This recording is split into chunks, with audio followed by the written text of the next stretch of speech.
Selamat pagi, siang, sore, malam. Perkenalkan kami dari SKDB 7 ingin mempresentasikan tentang laporan BCS Puskesmas Banjarangkan 1. Selanjutnya, selanjutnya, selanjutnya.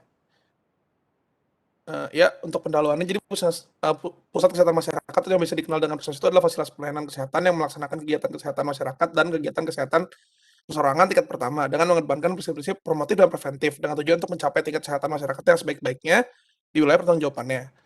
Nah, puskesmas itu bertempatkan di bawah pengawasan dari Dinas Kesehatan Kabupaten atau Kota dengan pelayanan yang mencakup bidang pelayanan preventif, promotif, kuratif, sampai dengan rehabilitatif. Baik melalui upaya kesehatan perorangan atau UKP dan maupun upaya kesehatan masyarakat atau UKM. Puskesmas itu terkadang dibantu oleh subunit pelayanan seperti puskesmas bantu, puskesmas keliling, posyandu, pos kesehatan desa maupun pos bersalin desa atau Polindes. Lanjut. Nah, dalam menjalankan tugasnya, puskesmas itu dibagi menjadi 3 fungsi pokok, itu yang pertama menjadi pusat pembangunan kesehatan masyarakat di daerahnya, membina peran serta masyarakat di wilayah kerjanya dalam rangka meningkatkan kemampuan untuk hidup sehat dan memberikan pelayanan kesehatan secara menyeluruh dan terpadu kepada masyarakat di wilayah kerjanya. Nah, selanjutnya, jadi kalau untuk Puskesmas Banjarangkan 1 sendiri itu terletak di Desa Tusan, Kecamatan Banjarangkan, Kabupaten Kelungkung, Provinsi Bali. Dia tuh, cakupan wilayahnya seluas 21,55 kilometer dan terdiri dari 7 desa dengan 29 dusun di dalamnya. Untuk moto, visi, misi, dan nilai modisnya dapat dibaca di slide selanjutnya. Selanjutnya itu ada struktur organisasi puskesmasnya itu. Puskesmas Banjarangkang 1 ini telah mengikuti Peraturan Menteri Kesehatan Permenkes 43 tahun 2019. Di puskesmas tersebut itu dikoordinir oleh Kepala Puskesmas dan dibantu oleh Kepala Tata Usaha. Selanjutnya itu, puskesmas ini memiliki 7 pembantu dengan sumber daya manusia sebanyak 14 orang yang berada di desa Topati, Bangbungan, Nyalian, Bakas, dan Tusan, Banjarangkang, dan Negari. Selanjutnya itu, puskesmas ini memiliki unit gawat darurat dan 2 pelayanan kesehatan. Selanjutnya itu juga ada sumber daya manusia di Puskesmas Banjarangkang ini seramai 86 orang, yaitu dokter seramai 4 orang, dokter gigi seramai 2 orang, perawat 25 orang, bidan 18 orang, perawat gigi 2 orang, analis 1 orang, asisten farmasi 2 orang, apoteker 1 orang, counseling 3 orang, gizi 1 orang, tenaga administrasi 2 orang, sopir 1 orang, SKM 1 orang, dan umum sebanyak 1 orang. Selanjutnya. Baik, perkenalkan saya Debbie dengan 3 digit indeks 176 akan melanjutkan dengan sistem pembiayaan puskesmas. Untuk sumber dana pelayanan kesehatan di Puskesmas Banjarangkan 1 ini utamanya didapatkan dari APBN dan APBD. Untuk dana APBN itu berasal dari kapitasi JKN, dana non-kapitasi, dan juga bantuan operasional khusus atau BOK. Selain APBN dan APBD, terdapat juga sumber dana lainnya, yaitu dana alokasi khusus yang dianggarkan oleh Kemenkes sebesar Rp650 juta per tahun untuk pelaksanaan program UKM esensial yang mengutamakan upaya promotif dan juga preventif guna menunjang status kesehatan masyarakat. Apabila dana alokasi khusus tadi tidak mencukupi kebutuhan pelaksanaan program, maka dana tambahan akan diambil dari dana kapitasi JKN. Selain itu, berdasarkan aturan terbaru oleh Kementerian Keuangan Republik Indonesia dalam situasi pandemi seperti sekarang, dana alokasi khusus tadi juga akan dianggarkan untuk penanganan kasus COVID-19 dengan pembagian sebesar 40% dan sisanya sebesar 60% tetap digunakan untuk pelaksanaan UKM esensial. Bisa dilanjutkan? Perkenalkan, nama saya Fisaka Karuna Wijaya dengan NIM 056. Puskesmas Banjarangkan 1 menggunakan model manajemen P1, P2, P3 yang terdiri dari 3 tahap, diantaranya perencanaan, penggerakan, dan pelaksanaan, serta pengawasan, pengendalian, dan penilaian. Dalam tahap perencanaan dilakukan penyusunan rencana 5 tahunan. Tenaga puskesmas juga menentukan sasaran program, target yang ingin dicapai, kegiatan apa saja yang akan dilakukan berdasarkan peraturan perundang-undangan dan yang dibutuhkan, serta membagi tugas dengan tenaga-tenaga puskesmas lainnya. Pada tahap pelaksanaan, program-program dijalankan oleh tenaga puskesmas yang telah ditunjuk. Tenaga puskesmas akan bekerja sebagai sebuah tim serta menjalin kerjasama antar lintas program dan sektor. Setiap bulan diadakan rapat lokakarya mini puskesmas untuk mengevaluasi program. Selain itu, hasil pencapaian, cakupan, dan manajemen kegiatan termasuk mutu pelayanan dinilai melalui penilaian kinerja Puskesmas yang dilakukan secara mandiri oleh Puskesmas. Lalu hasilnya diverifikasi ke Dinas Kesehatan Kabupaten atau Kota. Dari hasil penilaian kinerja Puskesmas Banjarangkan 1 tahun 2020, kinerja Puskesmas termasuk dalam kelompok 2 yaitu kinerja cukup. Pada masa pandemi COVID-19 ini terdapat perubahan pada tahap pelaksanaan seperti contohnya program Posyandu yang sebelumnya dapat dilakukan sepenuhnya, namun sekarang terbatas karena ada pembatasan sosial. Next. Adapun program wajib atau esensial pada Puskesmas Banjarangkan 1 meliputi pelayanan promosi kesehatan, pelayanan kesehatan lingkungan, pelayanan kesehatan keluarga, pelayanan gizi, pencegahan dan pengendalian penyakit, perawatan kesehatan masyarakat. Lalu program pengembangannya meliputi upaya kesehatan usia lanjut, kesehatan jiwa, kesehatan olahraga, bina kesehatan kerja, pencegahan dan penanggulangan penyakit gigi, bina kesehatan tradisional, serta usaha kesehatan sekolah. Lalu program penunjangnya meliputi pelayanan rawat jalan, rawat inap, kefarmasian, dan laboratorium. Baik, selanjutnya dari poin layanan kesehatan. Pertama, pasien puskesmas. Jumlah rata-rata kunjungan pasien sebelum pandemi COVID-19 ini sekitar 50-60 pasien per hari dengan maksimal 80-100 pasien per hari. Namun sejak pandemi COVID-19 ini, maksimal jumlah kunjungan pasien sekitar 40-50 pasien per hari. Lalu 10 kasus yang paling umum dijumpai di Puskesmas 1 Banjarangkan tahun 2020 adalah common cold, hipertensi, luka, ops febris atau fever, dermatitis kontak alergi, dispepsia, mialgia, artritis, sefalgia, dan gastritis.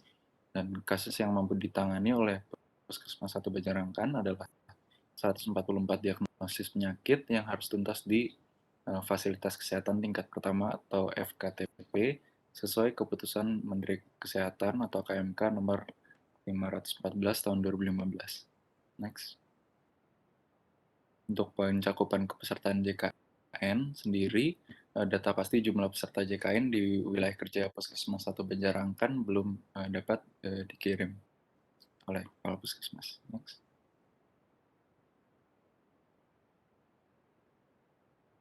Selamat malam, perkenalkan saya Ferdi dengan 3 digit NIM terakhir 146. Pada kali ini saya akan menjelaskan untuk mekanisme pembiayaan yang biasa digunakan oleh pasien. Ada 2 cara pembiayaan, yang pertama dengan JKN atau Jaminan Kesehatan Nasional, ataupun dengan metode umum. JKN ini biasanya bisa berbentuk BPJS, Kartu Indonesia Sehat, ataupun Jaminan Kesehatan Masyarakat. Lalu untuk umum sendiri, itu dimaksudkan adalah pembayaran disesuaikan dengan retribusi pemerintah daerah dan dikeluarkan dari dompet pasien tersebut sendiri. Cakupan kepesertaan JKN di wilayah kerja Puskesmas 1 Banjarangkan ini lebih dari 90% pasien yang datang menggunakan pembayaran metode JKN. Saya lanjutkan untuk pasien rujukan. Pasien rujukan di Puskesmas ini selama 1 bulan kurang lebih ada 15% dari total kunjungan, yang dimana total kunjungan 1 bulan rata-rata 2.000 pasien, sehingga 1 bulan kurang lebih adalah 300 orang dirujuk ke fasilitas kesehatan tingkat 2 maupun tingkat 3. Kriteria rujukan dilakukan berdasarkan keputusan Menteri Kesehatan KMK nomor 514 tahun 2015 tentang panduan praktik klinis bagi dokter di fasilitas pelayanan kesehatan pertama. Sekian, terima kasih. Baik, perkenalkan nama saya Erik Munandir dengan 3 digit NIM terakhir 166. Jadi saya menjelaskan tentang wabah dan penanganan puskesmas dalam 3 tahun terakhir. Jadi yang pertama itu adalah pada tahun 2019 ada terjadi wabah DBD, demam berdarah dengue, yang pada saat itu terjadi di beberapa desa di wilayah Kelungkung, tetapi pada saat itu belum ditetapkan sebagai KLB, kejadian luar biasa, oleh pemerintah daerah. Pendekatan masyarakat berupa edukasi mengenai PSN, yaitu pembatasan sarang nyamuk, yang mana penyebaran dengue melalui vektor berupa nyamuk, sehingga penerapan PSN bertujuan untuk mencegah pertumbuhan jentik-jentik nyamuk di lingkungan masyarakat. Dan jika ada indikasi untuk dilakukannya fogging, maka puskesmas akan melakukan fogging untuk mengatasi masalah penyebaran DBD ini. Kemudian pada tahun 2020 terjadi juga ada wabah COVID-19 yang sekarang dikategorikan sebagai pandemi COVID-19, yang peningkatan kasus COVID-19 pada masyarakat terjadi di desa-desa hampir seluruh wilayah kerja akibat tidak menjaga jarak, masih berkerumunan, dan tidak memakai masker. Dan penanganan yang dilakukan oleh Puskesmas berpedoman pada surat edaran atau arahan dari Dinas Kesehatan, mulai dari pelacakan kasus, tracing, kontak erat, dan testing yaitu 3T, dan edukasi masyarakat melalui media online, serta meningkatkan promosi kesehatan tentang COVID-19. Next. Perkenalkan Dok, saya Yunika dengan 3 digit NIM belakang 186. Jadi selanjutnya saya akan menjelaskan mengenai indikator keberhasilan dari program wajib. Jadi pada Puskesmas menggunakan beberapa indikator sebagai tolak ukur keberhasilan. Jadi yang pertama adalah SPM atau standar pelayanan minimal di bidang kesehatan. Jadi SPM ini diatur pada Peraturan Menteri Kesehatan atau Permenkes nomor 4 tahun 2019 dan jenis pelayanan dasar pada SPM yang digunakan di kota atau daerah kabupaten yaitu mencakup pelayanan kesehatan ibu hamil, pelayanan kesehatan ibu bersalin, bayi baru lahir, balita, lalu pelayanan kesehatan pada usia pendidikan dasar, pada usia produktif, usia lanjut, pelayanan kesehatan penderita hipertensi, penderita diabetes mellitus, lalu orang dengan gangguan jiwa berat, orang terduga tuberkulosis, dan juga orang dengan risiko infeksi virus HIV. Next. Untuk indikator yang kedua, yaitu indikator keluarga sehat. Di sini yang digunakan adalah PISPK atau Program Indonesia Sehat dengan Pendekatan Keluarga. Jadi untuk PISPK ini diatur pada Permenkes nomor 36 tahun 2016. Dan indikator yang terakhir yang digunakan adalah indikator kinerja. Jadi indikator kinerja ini ditetapkan oleh Dinas Kesehatan masing-masing kabupaten pada masing-masing programnya, seperti Kesehatan Ibu dan Anak atau KIA, dan juga Keluarga Berencana atau KB, lalu gizi, lalu usaha kesehatan masyarakat atau UKM pengembangan puskesmas, dan lain sebagainya. Next. Selanjutnya yaitu cakupan pelaksanaan program wajib puskesmas. Jadi untuk program wajib, khususnya yaitu program esensial, itu harus dilakukan di seluruh desa.